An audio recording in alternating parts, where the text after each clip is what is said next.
Russiýa Türkmenistanyň Hazar deňiziniň üstünden çekilmeli Hazar üssü gaz geçirji taslamasynyň guruluşyny böwetleýär. Bu sözler Ukrainanyň Naftogaz kompaniýasynyň ýolbaşçysy Andrey Kobalyowa değişli. Ýakyna Ukrainanyň 24 habar kanaly Kobalyowyň sözlerini sitirläp, Russiýanyň türkmen gazynyň Hazaryň üstü bilen Ýewropanyň bazarlaryna eksport edilmeginiň öňüni baglaýanlygyny habar berdi. Russiýa Türkmenistan bilen Azerbaýjanyň arasyndaky deňiz gaz geçirjisiniň guruluşyny böwretledi. Bu geçirjiniň kömegi bilen türkmen gazynyň Ýewropa bazaryna çykmagyna mümkinçilik bolardy diýip Ukrain mediýasy Naftogazyň başlygynyň sözlerini sitirledi. Beýleki tarapdan 13 awgustda türkmen hökümetine ýakynlygy bilen tanalýan Orient Nokot Thomas Hayti Sinopec Engineering Group Xitay kompaniýasy bilen hyzmatdaşlykda Europol Air Liquid Global ENC Solutions kompaniýasynyň şeride Edison Technologies we MMEC Management Ýewropa kompaniýasynyň Transhazar geçirjisini gurmaga taýýardyklaryny aýdyp çykyş edenliklerini habar berdi. Neşir agdalýan kompaniýalaryň konsorsiumy bilen Türkmenistanyň ministrler kabinetiniň başlygynyň orunmasary Murat Geldimeredow we Türkmenistanyň prezidentiniň neft gaz meseleleri boýunça maslahatçysy Ýaşygeldi Kakaýewiň arasynda geçirilen duşuşykda maslahat edilenligini habar berdi. Bu habaryň ýa-ni medeniýet habarlaryna görä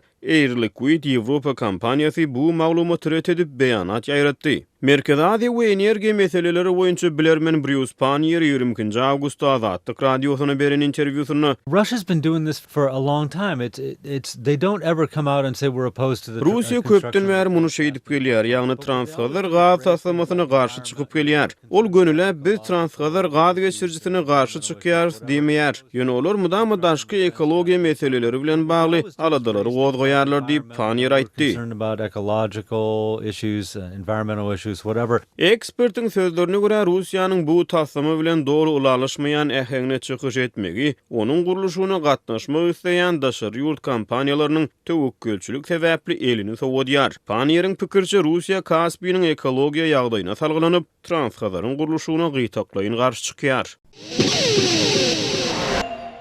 Mary vilayetinde cemaat hocalyğı edaralaryna değişli işgärler Mary şäherinde we onuň töwereginde arassaçylyk we awatlaýyş işlerini geçirdiler. Geçen hepdäniň ahirinde geçirilen bu arassaçylyk işleriniň vilayete aşawatdan geljek gödökçüler bilen baglanyşyklydygyny aýdýan Azatlyk radiosynyň Marda habarçysy bu çäreleri amal etmek üçin bilim işgärlerinden pul ýygnalandygyny belleýär. Cemaat hojalygynyň işgärleri şäheriň köçelerindäki we seýilýäklerindenki haşal otlary we öňkü gülleri aýryp deregine täze gül ekdiler.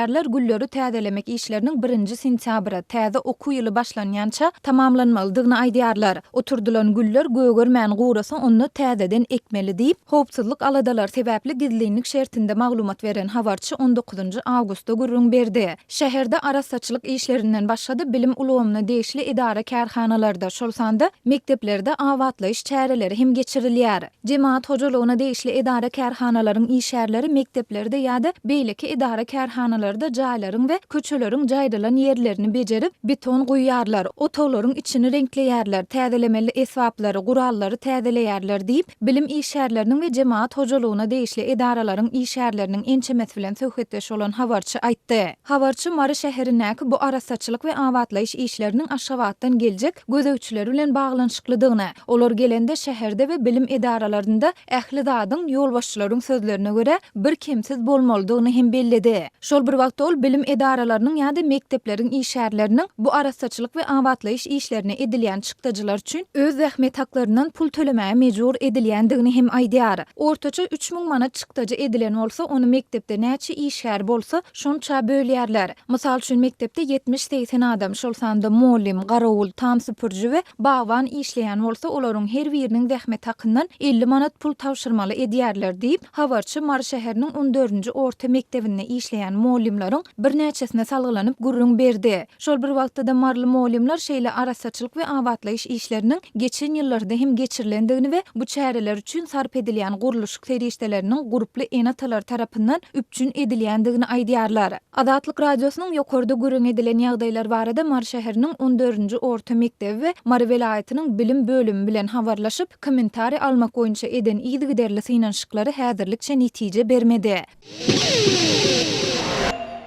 Türkmenbaşy şäheriniň ýylaty birnäçe gün bäri suwsuz galýar. Azatlygyň yerli habarçylarynyň söýlerine görä, şäheriň merkezinde ýerleşýän ýaşaýyş çaýlarynda şeýle-de şäheriň daşyndaky ýaşaýyş nokatlarynda suw üçinçiligi ketilipdir.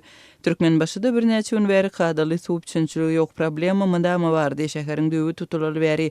Meselem şäheriň merkezinde hem çetindäki owullarda suwy ýerden 9:30 töwereginde 15 minutyň dowamında berýärdiler. Emma häzir bu da ýok diýip Azatlygyň habarçysy 22 awgustda habar berdi.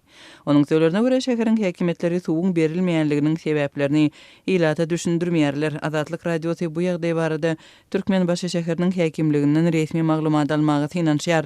Şäheriň ýaşaýyş çaýlarynda suw üçinçiliginiň ketilmegi tatuwdaky çüýşeli suwa bolan islegleri güýçlendirdi we bahalaryň ýokurlanmagyna getirdi. Azatlyk radiosynyň habarçysynyň söýlerine görä şu günler 5 litrlik agyz suwunyň bahasy tas 208 manatdan 15 manada çenli ýokurlanypdyr. Türkmenistanda suw turbalaryndan suwuň aktyrylmaýanlygy sebäpli çüýşeli suw gymmatlady. Käbir ýaşaýjylar 4-5 gün bäri ýuwunmaýarlar. Ýöne en çemeti içmäge suw tapsalar kaýıl bolýarlar diýip habarçymyz aýdýar. Türkmenistanda onlarca ýyl bäri ýaşaýyş çaýlarynyň merkezleşdirilen suw üçinçiligi çäklendirilip günde birnäçe sagatyň dowamında berilýär. Suw ýygyderli häsiýetde ketilip durýar. Munyň bilen bir wagtda geçen ýylyň güzünde suw mukçylygynyň ýatyrylmagyndan soň häkimetler ýylatyň suw üçin tölegleri berja etmek üçin basyşlaryny güýçlendirdiler. Merkezleşdirilen suw üçinçiliginiň ýygyderli kesilip durmagynyň fonunda ýurt häkimetleri ýurdun suw resurslarynyň ýylat tarapyndan öz başdak ulanylmagyna gözekçiligini güýçlendirdiler. May aýynda Türkmenistanyň geologiýa gözekçiligi boýunça döwlet gullugy ýerasty suw skwajanalaryny hatawa alýanlygyny ma'lum etdi. Türkmenistanyň paýtagtynda suw ýetmezçiliginiň fonunda dürli ýyllarda ýüzlerçe fontan guruldy. Täzeleriň gurulmagy ýene-de dowam etdirilýär. Aşgabatyň fontanlary sany we göwrümi boýunça hatda Guinness rekordlar kitabyna hem girdi. Şol bir wagtda dünýä derejesinde Türkmenistan iň uly suw defisitli ýurt hasaplanylýar. Dünýä Resurslar Institutynyň 6 awgustda çap edilen hasapatynda Türkmenistan iň uly suw defisitini duýan 17 ýurdun sanyny girýär.